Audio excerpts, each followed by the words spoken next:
Kingston Active. I'm here with a senior strength-based program you can use to do in place of, say, aqua aerobics or the Lite Pace classes or some of the strength and stretch classes. We've got a couple of warm-up exercises to start with, and then we're running through strength exercises followed by a few stretches at the end.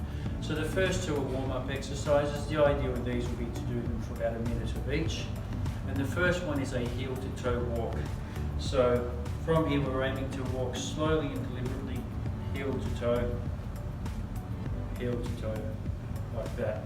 Now, if you're more confident with your balance, we can use it as a bit of a balance exercise, and we can walk in line, heel-to-toe, heel-to-toe, like that. You can walk forwards, you can walk back, so you can do, say, 5 steps forward, 5 steps back.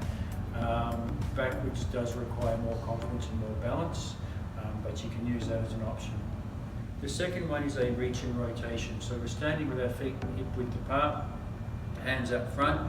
We're going to rotate and reach behind with one hand and then with the other.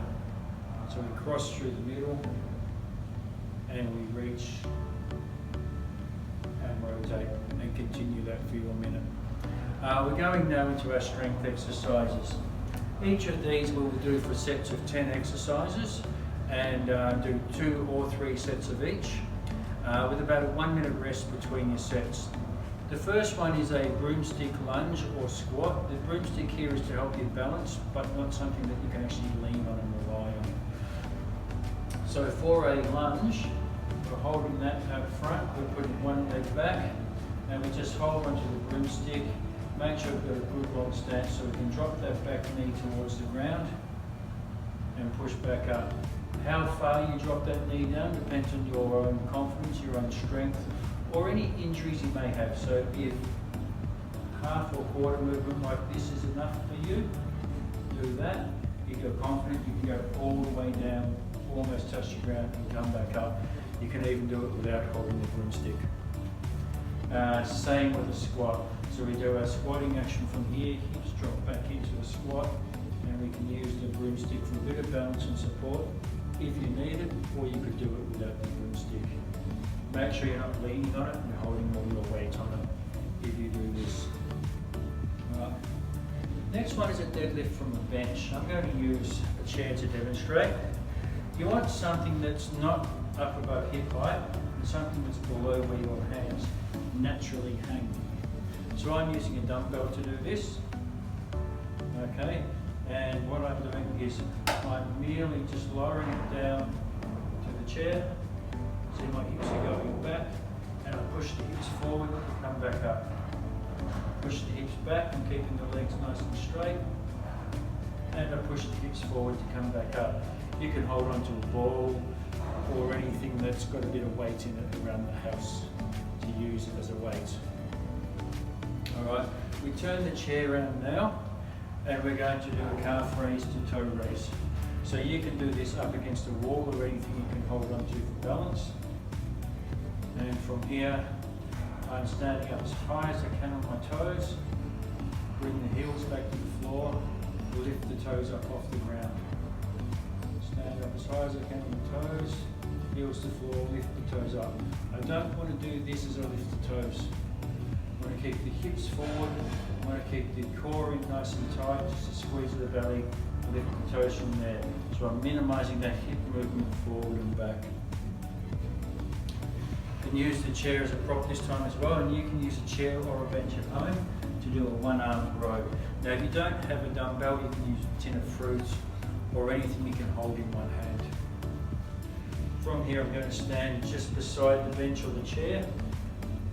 Place one hand there. I can bend the knees a little if you're a bit uncomfortable through the back here. So you can drop and bend the knees a little from here. And I'm just going to grow from there, bring the weight up to the ribs and back down. Once I've completed 10 on one side, I turn around and I complete 10 on the other side. Okay. So the next one is a wall or a bench push-up. So if you have a bench at home that's a height that enables you to do a push-up, you can do it on that. The higher you hold your hands, the easier the push-up is.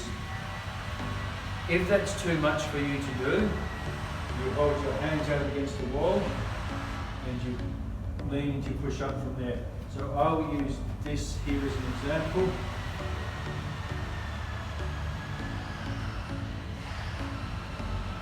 Out and back.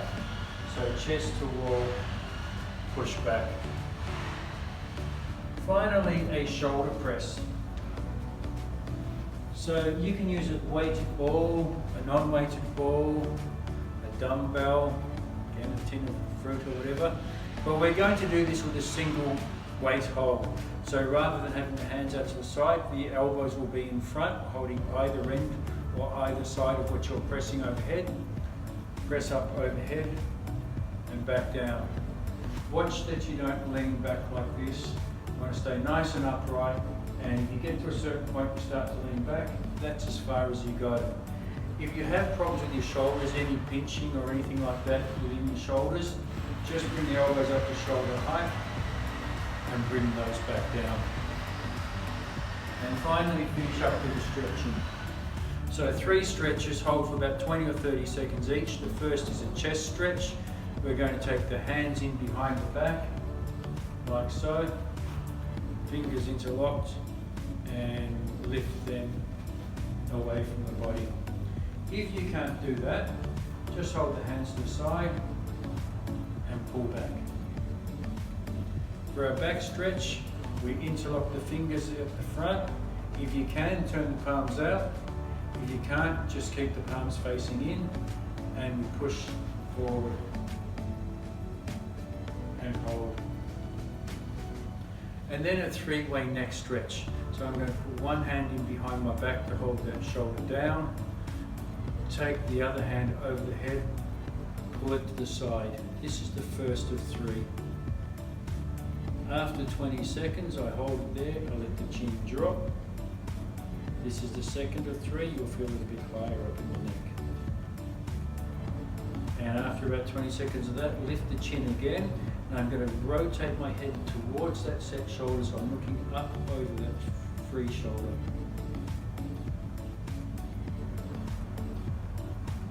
And then you would repeat that to the other side. So that's your workout. Just a reminder, those first 2 warm-up exercises are around about a minute each.